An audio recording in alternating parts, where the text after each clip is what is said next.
Welcome back to yet another episode of Before You Summon.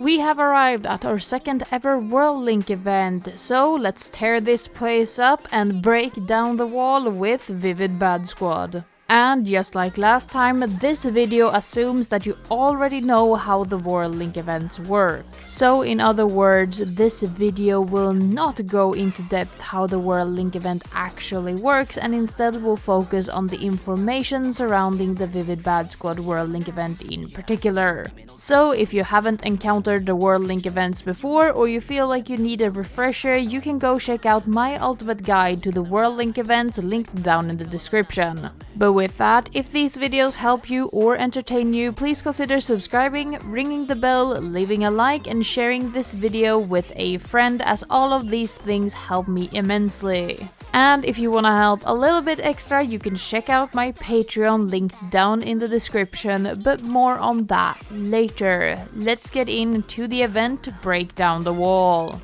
This event will run from January 9th to January 21st and is of course divided into 4 chapters. The first chapter will be Akito's, that will be running between January 9th and January 11th. This is followed by Toya's chapter between January 11th and January 15th. Third, we will see Anne's chapter between January 15th and January 18th. And finishing us off obviously is Kohane between January 18th and January 21st. And as always, once Kohane's chapter concludes, the entire event will also come to a close. The commission song for this event is already released, called Beyond the Way, that was given to you on December 8th. This is of course the song that the 3D MV Another Cut feature will work on for the Vivid Bad Squad World Link cards. And it was released with a Sekai version as well as a virtual singer version with no alternative vocal as far as we can currently see. With this being a World Link event, it's of course all 4 of the Vivid Bad Squad unit members that are the focus character. Each character will have more personalized stuff to deal with during their respective chapters, but we do have a synopsis for the entire event. In order to surpass Rad Weekend, the members of Vivid Bad Squad went through continuous intense training. However, one day an unfamiliar area and a big wall suddenly appears in the street Sekai. Following the event's conclusion, we will of course see a standard virtual live show that will be running between the 21st and the 22nd of January. Participating in this virtual live during the duration will grant you 300 crystals as well as a stamp. The stamp this time around is of Vivid Bad Squad NICO, called I'll Support You. Of course, there's also a virtual live item added to the shop in the form of a pair of glow stick with the Vivid Bad Squad logo. If you wanna rep your dedication to Vivid Bad Squad by using these glow sticks, it will set you back 1000 paid crystals. And of course, running alongside the event is the event gacha called Here Comes the Challenger. This gacha will run between January 9th and January 23rd. And since it is a World Link gacha, it does work slightly differently than normal gachas we see. The World Link gachas abide by standard limited gacha rules, but the cards are considered semi-limited or unit limited, as some people also call it. This means that these cards will be available through future unit event gachas only. And these cards do not come with a hairstyle like normal limited cards does. Instead, at Mastery Rank 2 you unlock a 3D MV Another Cut for each character. But once again, I cannot show these 3D MV Another Cut in any form in this video. This is because Sega's TOS surrounding the 3D MV Another Cut is very strict. In the gacha is also one card for each one of the 4 unit members of Vivid Bad Squad, and each card will be of a different attribute to match the World Link event. So let's start with the Vivid Bad Squad unit leader Kohane and her card Towards an Exciting Future. この壁を壊すんだ Kohane's card is of the happy attribute with a healer skill. Kohane's skill name is As Long As This Pain Exists, and healer skill cards will recover 350 life and grant an 80% score bonus for 5 seconds at talent level 1. And of course, Kohane comes with a brand new costume called Lit Vivid.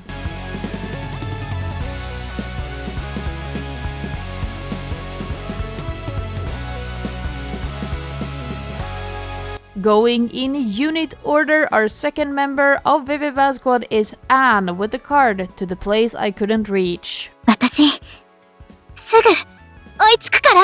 Anne's card is of the pure attribute with a scorer skill called Please Let Me Work Here. Scorer skill cards will grant 100% score bonus for 5 seconds at talent level 1. Finally, Anne's new costume is called Smashing Vivid.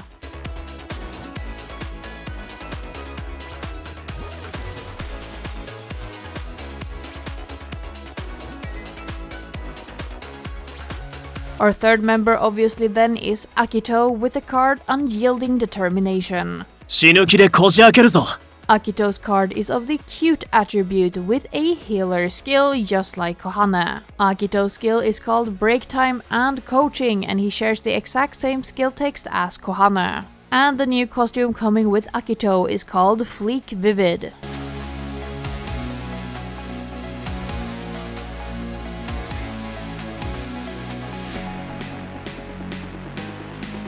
And our final member of the unit is of course then Toya with his card Monochromatic Colors. あの日々があるからこそ、俺は Toya's card is of the cool attribute with a perfect locker skill. The skill is called The Streets of Vienna I Once Saw, and perfect locker skills will make all bad and higher taps become perfect for 5.5 seconds and grant an 80% score bonus for 5 seconds at talent level 1. And the final new costume added with the gacha is called Awesome Vivid.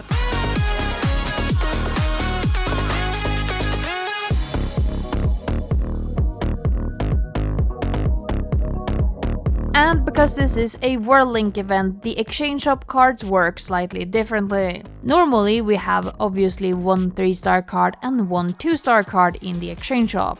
But most of the World Link events instead only have a single 2-star card in the form of the virtual singer associated with that unit. Break Down the Wall is one of 2 exceptions to this rule, as Vivid Bad Squad has 2 virtual singers that is associated with their Sekai. Therefore, Break Down the Wall will have 2 2-star exchange shop cards available. The first one is Vivid Bad Squad Len with a card to help everyone, and Len is a pure attribute scorer skilled card. The second card is obviously Vivid Bad Squad NICO with the card name The Same Excitement in My Heart. Meiko is a mysterious attribute card with a perfect locker skill, and both of these cards will obviously become available once the event opens for 5,000 event exchange tokens. So don't forget to convert enough chapter tokens to pick up both of these cards during the event's duration. But with that, we have summarized the general information that you need to know about the Vivid Bad Squad World Link event, so instead we can move on to the event team building.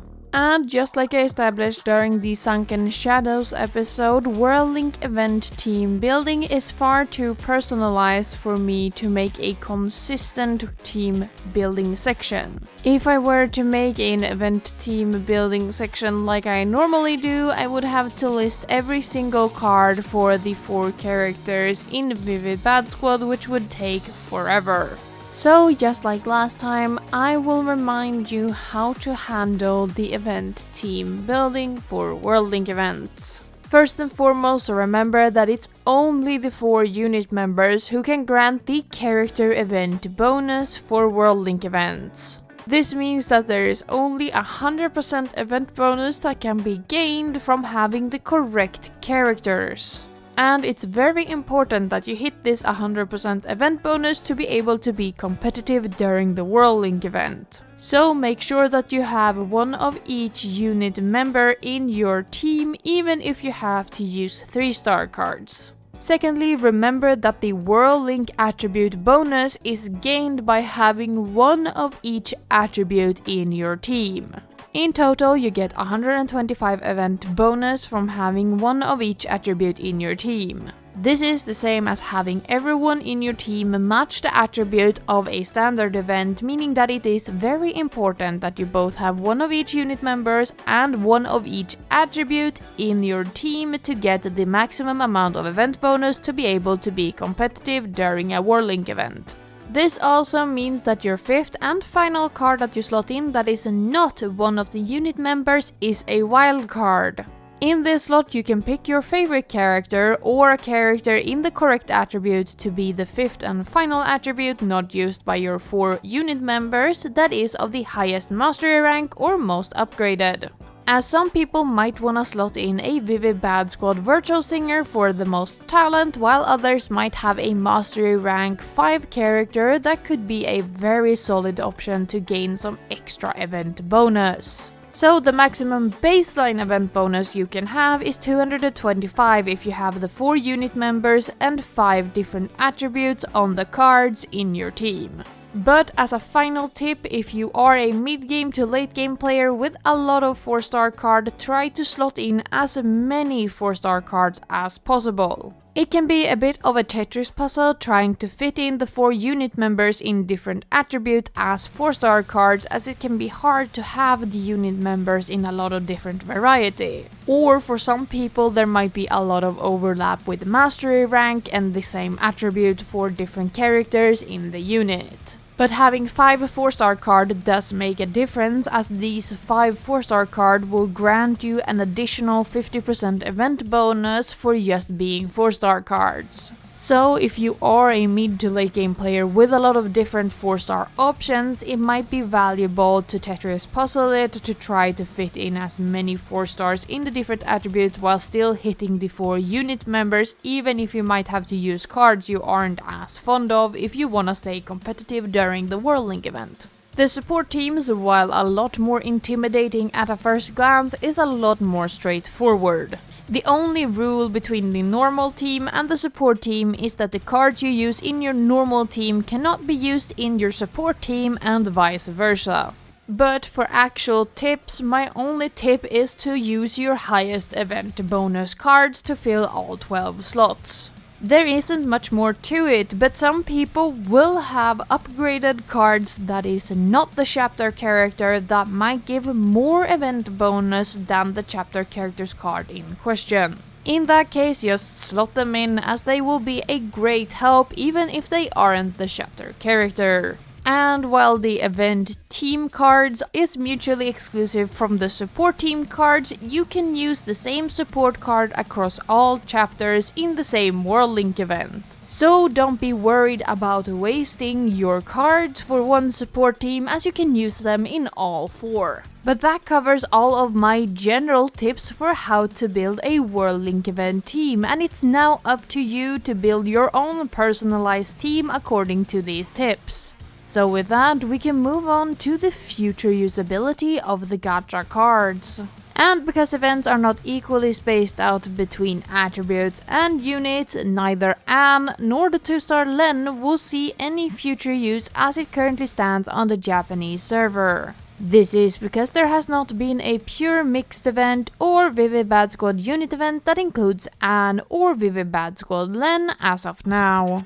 But one of the Gacha cards not seeing use when we have 4 different attributes and 4 different characters isn't that big of a stretch, so let's look at what the other have for future usability. Kohane, as a refresher, is of the happy attribute, meaning that she sees use in the event First Concerto that will run from the 22nd of March to the 28th of March. In the gacha for this event is Toya, Anne and Meiko, meaning that Kohane is only ever available with a 50% bonus for this event, making her Whirling card higher gameplay value. Akito, on the other hand, is of the cute attribute, meaning that he sees use on the last event we saw on the Japanese server as I'm currently recording this. The event in question is Unfading Wishing that will run from the 31st of December to the 9th of January 2026. In the gacha for this event is Akito, Airi and Kaito, meaning of course that Akito is available with a 70% bonus during this event, making his World Link card lower gameplay value. Especially considering that Unfading Wishing is connected to a Bloom Festival gacha, meaning that Akito is not only a limited card, he is also available during a double rate gacha. Toya is of the cool attribute, meaning he sees use during 2 different events. The first event he will see use in is Whip the Wimp Girl that will run from the 30th of April to the 7th of May. This is a limited Vivid Bad Squad unit-focused event with Toya, Ann, and Kohane in the gacha, meaning of course that Toya is of lower gameplay value since he is available with a 70% bonus during this event if you wanna summon from both the World Link event and the event Whip the Wimp Girl. The second event Toya is using is Rekindle the Flame that will run from the 21st of October to the 29th of October. In the gacha for this event is Akito, Kohane, and Ann, meaning that Toya is of higher gameplay value for this event instead. And this is of course because he's never available with anything more than a 50% bonus that the World Link card will grant. Finally, while the Len 2-star did not see any future use as it currently stands, the 2-star Meiko does actually see use during an event, seeing as she is the mysterious attribute. Meiko sees use during the event Over Rad Squad that will run from the 30th of June to the 7th of July. This is another Vivid Bad Squad limited unit focused event, and this event is connected to a Bloom Festival. I have not yet gone over Bloom Festivals as we are still a few months away from our first one, but in the gacha for the event is Akito, Kohane, and Miku. This should mean that Meiko is a 50% card and therefore higher gameplay value. But the Bloom Festivals work slightly differently than our standard colorful festivals that we're used to. In the Bloom Festival is Meiko and Kanade, and these two exclusive Bloom Festival cards will be 70% bonus during the Over Rad Squad event. The Bloom Festival is still only available until July 4th, but the Meiko and the Kanade exclusive to the Bloom Festival are still considered 70% characters despite not being the rate up characters specific to the event. So Meiko is actually a 70% card during the event Over Rad Squad, making her 2-star card lower gameplay value. Despite this, I think you should still pick up the 2-star Len and the 2-star Meiko from the event exchange shop when you have the tokens available. I talk in more detail about this in the ultimate guide, but I still think that it's important to pick up the 2-star cards for the potential crystals and character rank bonus that they give.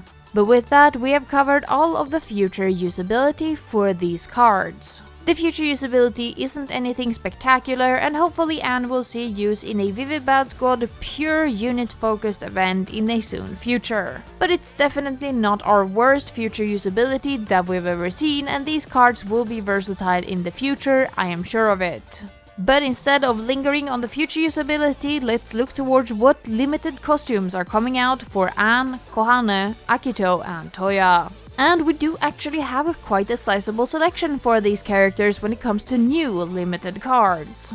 The first one to get a limited card is Kohane already in January during the event Take the Best Shot that will run from the 31st of January to the 8th of February. And in the gacha for this event is Haruka, Enna, and Kohane. After this we will get a costume for Akito during the event that just keeps coming back, Rise as One, or as it's more commonly known, 3rd and a half anniversary. Rise as One will run from the 30th of March to the 8th of April and is of course connected to a colorful festival since it is an anniversary gacha. In the colorful festival portion is Emu, Tsukasa, and Saki, with Akito, Honami, and Kaito as the event exclusive characters. Following this, we will have the event we mentioned earlier, Whip the Wimp Girl, that will run from the 30th of April to the 7th of May. And once again, in the gacha is Toya, Ann, and Kohane. We continue on with events we've already mentioned with Over Rad Squad that will run from the 30th of June to the 7th of July. And once again, this event is our first ever Bloom Festival with Meiko and Kanade as the Bloom Festival exclusive cards, while Akito, Kohane, and Miku are the event characters. After this, we will see a new costume for Toya during the event Put Your Heart Into It Dream Stage, also known as the 4th anniversary. The 4th anniversary will run from the 30th of September to the 9th of October.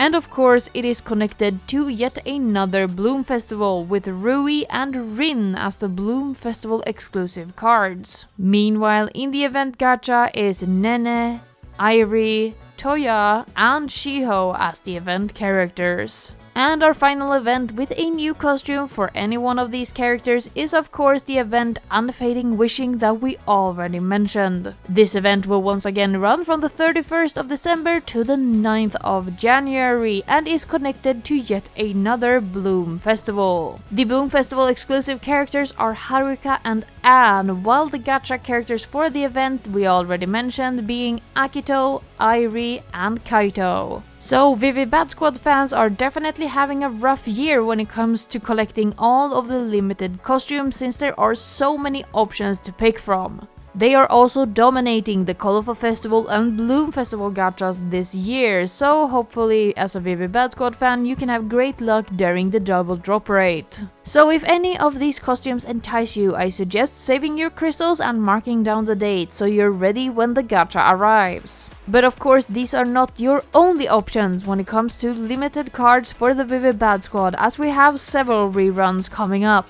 And remember that the second rerun of any given gacha is the final rerun before the cards enter the Recollection Festival gacha pool. As always, if you want to know more about the Recollection Festival, I have a guide up on my channel that will be linked down in the description that explains everything that you need to know about the Recollection Festival and the discontinuation of the limited gachas that we saw on the Japanese server. So let's rapid fire through the reruns with our first one already being in January. In January, we will see the first rerun of the Divine's Beast gacha that already has its second rerun confirmed for August 2025. Also having its final rerun in January is Maiden's Wish for a New Year. In February, we will see the final rerun of both Knights of White and Graceful Marriage. In March, we will see the first rerun of Imperial Soldiers gacha that has its final rerun confirmed for September 2025. In April, we will see the first rerun of A Fluttering Maiden that has its second rerun already confirmed for November.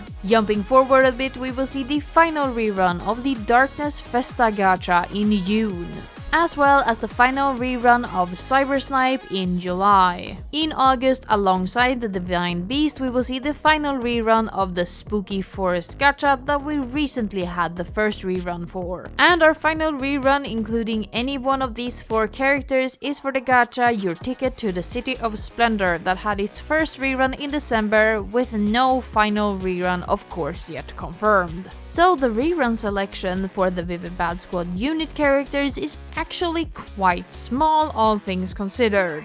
And most of these gachas are getting discontinued in the near future, so if it's any one of these gachas that you're interested in picking up the cards from, I would suggest planning your crystals accordingly, as they will disappear into the Recollection Festival once the second rerun concludes. But with that, we arrive at our final question. Should you participate in the event Break Down the Wall, and should you pull from the gacha Here Comes the Challenger? Of course, the answer to both of these questions are yes, you should participate in as many events as possible and at least pick up some of the rewards you can get, and you should pull from the gachas that you like the most. So if you really want the World Link cards for Vivi Bad Squad, I definitely think that they are a solid selection with cool costumes, nice card art and a lot of things going for them. But if you're still on the fence, it's no secret that I have a personal slight distaste for the World Link gachas. I'm not too fond of the standard limited gachas in Project Sekai, as I feel like they are quite cruel in most cases and take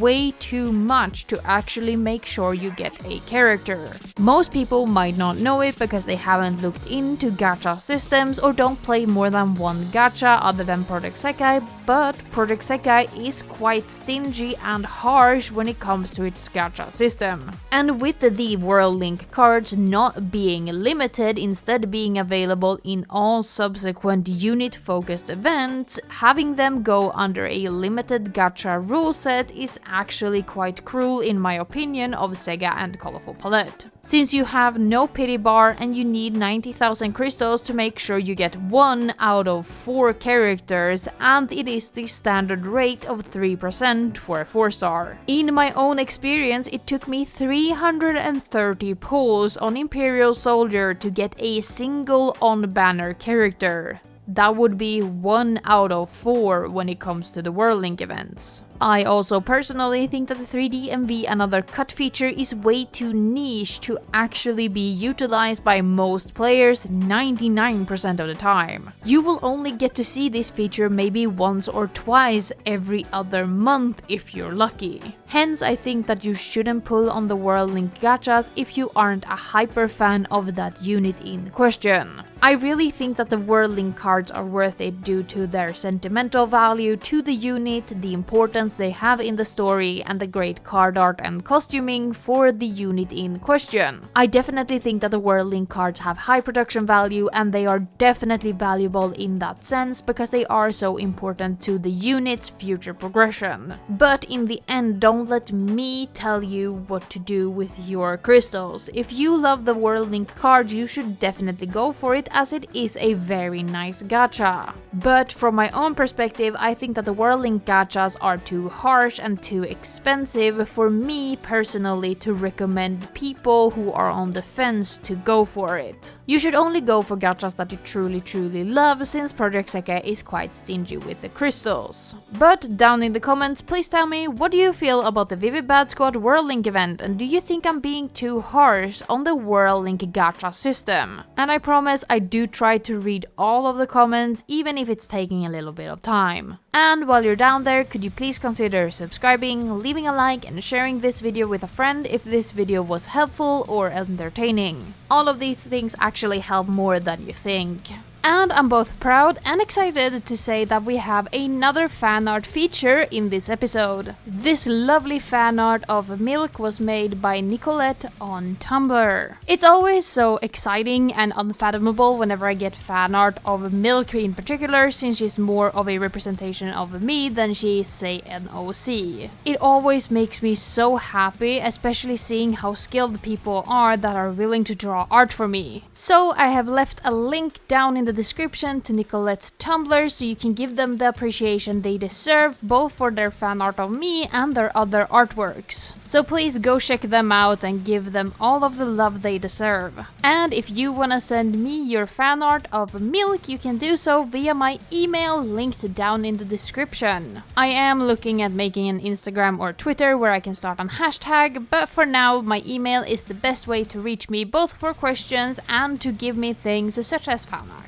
But with that, I want to extend a special thank you to all of my supporters over on Patreon. Once again, you can find the link to my Patreon down in the description if you want to support me a little extra. But of course, I gotta extend my warmest thanks to my append players for their amazing and incredible support, being Ollie, Charlie, Katie, Opal Siren, Petterish, Ramaru, Shoop, Snobby Hickory, and Veritas Uwu. I cannot thank you guys enough, and I always feel like I'm underappreciating you, so please remember that you mean a lot to me. But with that, thank you for making it to the end of this video. I will not keep you here any longer. Let's get out of here for the week.